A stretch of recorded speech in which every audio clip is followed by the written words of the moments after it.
ಎಲ್ಲ ಗ್ಯಾರಂಟಿ ಯೋಜನೆಗಳನ್ನ ಸಮರ್ಪಕವಾಗಿ ನಿರ್ವಹಿಸ್ತಕ್ಕಂತಹ ಸಿದ್ದರಾಮಯ್ಯನವರು ಮುಂದುವರಿಬೇಕಂತಂದು ಡಿ ಕೆ ಸಾಹೇಬರು ಆಗ್ಬೋದಿತ್ತು. ಬಟ್ ಈಗ ಸಿದ್ದರಾಮಯ್ಯ ಆಡಳಿತನೂ ಚೆನ್ನಾಗಿದೆ, ಅವರೇ ಮುಂದುವರಿಸ್ಕೊಂಡು ಹೋದ್ರೆ ಚೆನ್ನಾಗಿರ್ತೈತಿ ಅಂತ ನಮ್ಮ ಭಾವನೆ.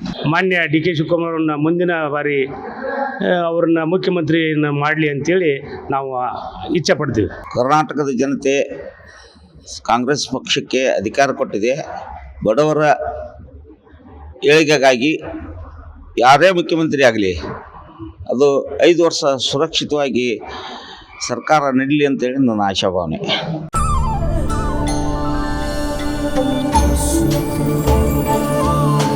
ಮೈಸೂರು ಸ್ಯಾಂಡಲ್ ಸಾಬೂನು ಪ್ರಕೃತಿಯಷ್ಟೇ ತಾಜಾ ಮತ್ತು ಪರಿಶುದ್ಧ.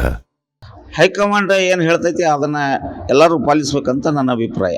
ನಾವು ಈ ಕರ್ನಾಟಕ ರಾಜ್ಯದ ಮುಖ್ಯಮಂತ್ರಿಗಳು ಮಾನ್ಯ ಸಿದ್ದರಾಮಯ್ಯನವರ ಒಂದು ಅನುಭವ, 16 ಬಜೆಟ್ಗಳನ್ನು ಮಂಡಿಸ್ತಕ್ಕಂಥದ್ದು ಮತ್ತು ಈ ರಾಜ್ಯವನ್ನು ಸುರಕ್ಷಿತವಾಗಿ ಒಂದು ಉನ್ನತ ಮಟ್ಟಕ್ಕೆ ಒಯ್ಯಲಿಕ್ಕೆ ಕಾರಣಭೂತರಾದಂಥ ಮಾನ್ಯ ಸಿದ್ದರಾಮಯ್ಯನವರು ಅನುಭವಸ್ಥರು ಇರುವುದರಿಂದ ಈ ಕರ್ನಾಟಕ ರಾಜ್ಯವನ್ನು ಉನ್ನತ ಮಟ್ಟಕ್ಕೆ ಒಯ್ಯಲಿಕ್ಕೆ ಕಾರಣಭೂತರಾಗಿದ್ದಾರೆ.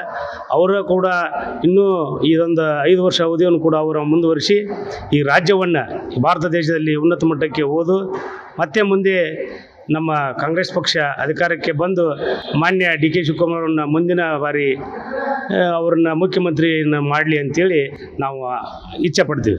ಇವತ್ತೇನು ರಾಜ್ಯ ರಾಜಕಾರಣದಲ್ಲಿ ಇವತ್ತೇನು ಬೆಳವಣಿಗೆ ಇವತ್ತೇನು ತಾವೆಲ್ಲ ನೋಡ್ತಾ ಇದ್ದೀರಿ.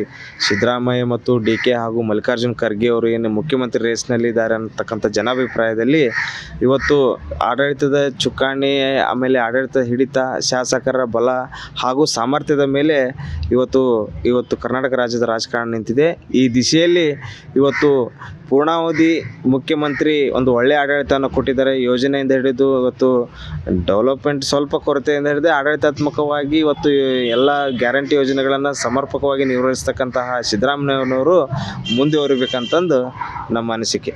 ನಮ್ಮ ಅಭಿಪ್ರಾಯ ಸಿದ್ದರಾಮಯ್ಯ ಸಾಹೇಬರು ಅವರಾದರೆ ಉತ್ತಮ ಅಂತ ಅನಿಸುತ್ತೆ. ಅವರ ಆಡಳಿತನೇ ಚೆನ್ನಾಗಿರೋದು, ಎಲ್ಲರಿಗೆ ಬಡ ಜನರಿಗೆ ಎಲ್ಲ ಒಂದು ಒಳ್ಳೆ ಆಗಿದೆ ಅಂತ ಬಯಸ್ತೀನಿ. ಅವ್ರ ಹತ್ರ ಅನ್ನಭಾಗ್ಯ ಇದೆ, ಇಂದಿರಾ ಕ್ಯಾಂಟೀನ್ ಇದೆ, ಎಲ್ಲ ಬಡವ್ರ ಹೊಟ್ಟೆ ತುಂಬ್ತಾ ಇದೆ.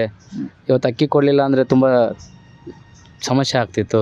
ಡಿ ಕೆ ಸಾಹೇಬರು ಆಗ್ಬೋದಿತ್ತು. ಬಟ್ ಈಗ ಸಿದ್ದರಾಮಯ್ಯ ಆಡಳಿತನೂ ಚೆನ್ನಾಗಿದೆ, ಅವರೇ ಮುಂದುವರಿಸ್ಕೊಂಡು ಹೋದ್ರೆ ಚೆನ್ನಾಗಿರ್ತೈತಿ ಅಂತ ನಮ್ಮ ಭಾವನೆ.